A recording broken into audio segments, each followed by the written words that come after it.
हर हर महादेव। दीपावली का दिन आस्था, भरोसा, विश्वास, त्याग, हर्ष, खुशी और सच्चाई का मानक है। कहते हैं कि रावण का वध करके और 14 साल का वनवास काटकर प्रभु श्री राम, माता सीता और अनुज लक्ष्मण संग इस दिन ही अयोध्या वापस लौटे थे। वो दिन कार्तिक माह की अमावस्या का दिन था। लोगों ने अपने घरों में राम जी के आने की खुशी में दीपक से सजाया था, इसीलिए इस दिन दिए जलाने की परंपरा है और यह दिन दीपावली कहलाता है।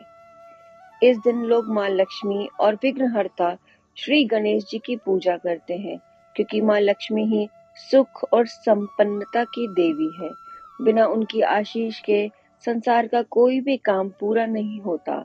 लेकिन लक्ष्मी यानी धन को खर्च करने के लिए इंसान का बुद्धि विवेक ठीक होना बहुत जरूरी है। इसीलिए इस दिन माँ लक्ष्मी के साथ विघ्नहर्ता और बुद्धि के देव प्रभु श्री गणेश जी की पूजा भी की जाती है।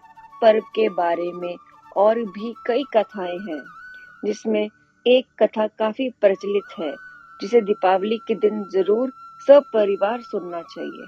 दीपावली के पर्व से जुड़ी अनेकों पौराणिक कथाएं हैं। दीपावली की कथा।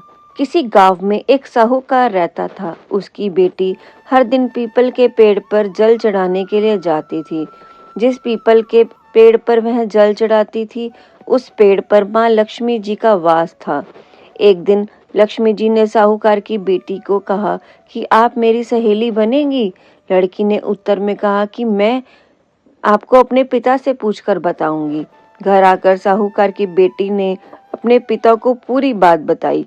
बेटी की बात सुनकर साहूकार ने कहा, ठीक है बेटी, तुम उनसे मित्रता कर लो। दूसरे दिन साहूकार की बेटी ने लक्ष्मी जी को अपनी सहेली बना लिया। इस प्रकार दोनों की बात शुरू हो गई और उनकी मित्रता गहरी होती चली गई। एक दिन लक्ष्मी जी अपनी सहेली को अपने घर ले आई। लक्ष्मी जी ने अपने घर में अपनी सखी का खूब आदर किया। उसे सोने की थाली में पकवान परोसे और सोने की चौकी पर ही भोजन कराया। साथ ही जाते समय लक्ष्मी जी ने उसे 2 शाला भेंट में दी। जब साहूकार की बेटी अपने घर लौटने लगी तो लक्ष्मी जी ने पूछा कि वह उन्हें कब अपने घर बुलाएंगी। साहूकार की बेटी ने लक्ष्मी जी को अपने घर बुला लिया, लेकिन आर्थिक स्थिति ठीक न होने के कारण इस असमंजस में थी कि वह अपनी सखी का स्वागत अच्छे से कैसे कर पाएगी। साहूकार अपनी बेटी की मनोदशा को समझ गया।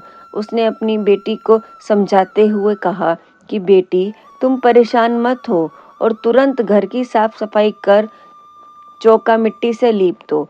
साथ ही तुम लक्ष्मी जी के नाम पर 4 बत्ती वाला दिया भी जला दो। उस समय संयोगवश एक चील साहूकार के घर के ऊपर से गुजरी और एक 9 लखा हार उनके घर में गिराकर चली गई। जब साहूकार की बेटी को यह हार मिला तो उसने उसे बेच दिया और उससे मिलने वाले धन से भोजन की तैयारियां करने लगी। थोड़ी ही देर बाद जब माँ लक्ष्मी भगवान गणेश जी के साथ साहूकार के घर आई तो उसकी बेटी और अपनी सखी द्वारा किए गए प्रबंधों और निष्ठा से अत्यंत प्रसन्न हो गई। इसके बाद उन्होंने साहूकार और उसकी बेटी पर अपार कृपा बरसाई और फिर वहां से चली गई। लक्ष्मी जी के जाने के बाद उनके घर में फिर कभी भी किसी चीज की कमी नहीं आई। हे माँ लक्ष्मी, जैसे आप साहूकार और उसकी बेटी पे प्रसन्न हुई हैं, वैसे ही हम पर प्रसन्न होकर अपनी कृपा बरसाना। ऐसे ही दूसरी कथा भी सुनिए। लकड़हारे की ना समझी। एक समय की बात है, एक राजा शिकार खेलने के लिए जंगल में गया। उस घने जंगल में वह मार्ग भूल गया और भूख प्यास से व्याकुल हो उठा। तभी उसने वहां एक लकड़हारे को लकड़ियां काटते देखा। राजा ने उसके पास जाकर कहा, भाई, मैं बहुत भूखा प्यासा हूँ और मार्ग भटक गया हूँ। तुम्हारे पास कुछ खाने पीने के लिए है क्या? लकड़हारा बोला, यहाँ तो थोड़ी दूर पर एक बावड़ी है, मैं वहां से आपके लिए पानी लाता हूँ। तब तक आप यह मेरी पोटली में बंधी हुई रोटी खा लीजिए। और ऐसा कहकर उसने पोटली से निकालकर एक मोटी सी रोटी राजा के आगे परोस दी। साथ ही थोड़ा सा साग भी रोटी पर रख दिया। राजा ने रोटी खाई और पानी पिया। तृप्त होकर राजा ने उस लकड़हारे से कहा, मुसीबत में तुमने मेरी मदद की है। यदि तुम्हें कभी मेरी जरूरत पड़े तो मेरे पास आ जाना, मैं तुम्हारी सहायता अवश्य करूंगा। लकड़हारे ने हाथ जोड़कर प्रेम से राजा को विदा किया और कहा, कभी जरूरत पड़े तो वह राजा के पास सहायता मांगने अवश्य आएगा।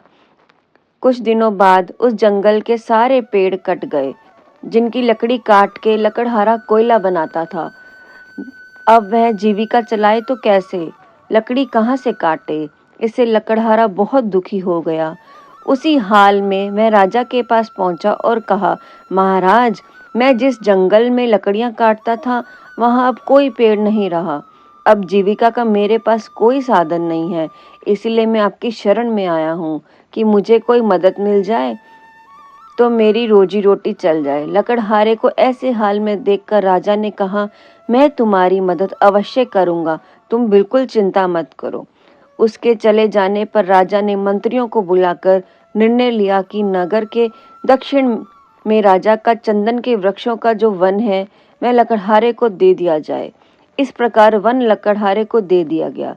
कुछ समय बाद जब राजा अपने मंत्रियों को साथ लेकर उस वन में पहुंचे जो लकड़हारे के नाम कर दिया था, किंतु वहां अब कोई वन नहीं था, ना कोई पेड़। लेकिन थोड़ी देर तक खोजबीन करने के बाद कुछ दूरी पर एक चंदन के कुछ पेड़ दिखाई दिए। साथ ही उनके पीछे बैठा लकड़हारा भी नजर आया। वह निराश, उदास और विचार मग्न। राजा ने उसके पास जाकर पूछा, अरे तुम क्यों इतनी चिंता में डूबे हो और यहाँ हरा भरा वन वीरान कैसे हो गया। लकड़हारे ने प्रणाम करके कहा, आपकी कृपा से इतने साल तो कट गए, अब यहीं कुछ पेड़ रह गए हैं, थोड़े दिन में ये भी जल जाएंगे। चिंता इसी बात की है कि इसके बाद मैं क्या करूँगा। राजा ने आश्चर्य से पूछा, ये तो थोड़े से रह गए, इतने बड़े जंगल का तुमने क्या किया। लकड़हारा बोला, रोज लकड़ी काटता हूँ, जलाकर कोयला बनाता हूँ, यह बाजार में बेचकर पेट पालता हूँ। राजा ने दुखी आवाज में कहा, अरे अभागे लकड़हारे, ये क्या किया तुमने। ये तो चंदन का जंगल था, उसे जलाकर कोयला क्यों बना दिया। लकड़हारे ने हैरानी से पूछा, ये चंदन क्या होता है। राजा बोले, अच्छा होता यदि तुम यह जानते। जाओ, इन बचे हुए पेड़ों से एक लकड़ी का टुकड़ा काट कर लाओ और इसे ले जाकर उसे बाजार में बेच दो। यह सुनकर लकड़हारे ने वैसा ही किया। उसने बाजार जाकर एक दुकानदार को वह लकड़ी खरीदने के लिए दिखाई।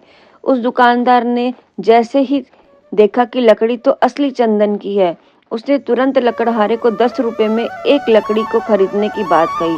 लकड़हारे ने जब इतने से लकड़ी के टुकड़े का मोल 10 रुपए सुना तो वह सिर पकड़कर बैठ गया और जोर जोर से रोने लगा, क्योंकि उसने जाने अनजाने में अपनी अज्ञानता में कितनी ही चंदन की लकड़ी यूं ही जला दी, जिससे बने कोयले का दाम उसे ना के बराबर मिलता था। इससे वह मुश्किल में दाल रोटी भी नहीं खा पाता था। अब उसे पता चला कि जिस लकड़ी को जलाकर वह कोयले के रूप में बेचता रहा कितनी मूल्यवान थी, कितनी बड़ी संपत्ति का उसने विनाश कर दिया। इस प्रकार बुद्धि और ज्ञान के अभाव में उस लकड़हारे ने बहुत बड़ी भूल कर दी और अंत में उसके पास पछताने के सिवा कुछ नहीं बचा। यह कहानी यह सिखाती है कि परमात्मा ने भी हमारे किसी पुण्य कर्म से प्रसन्न होकर हमें मानव जन्म का वह चंदन बन दिया है। इसलिए हमें इस जीवन को वासनाओं, घृणा और पाप की अग्नि में जलाकर राख नहीं करना चाहिए, बल्कि हमें इसका शुभ कर्मों में उपयोग करना चाहिए, ताकि हमारा तीनों लोकों में कल्याण हो। यह कहानी हमें ज्ञान और बुद्धि का महत्व समझाती है। इसीलिए दीपावली पर बुद्धि और विद्या की प्रदाता कहे जाने वाले भगवान गणेश और माता सरस्वती की पूजा का विशेष विधान है। इस कथा को सुनने के पश्चात भगवान गणेश और देवी लक्ष्मी की आरती कीजिए।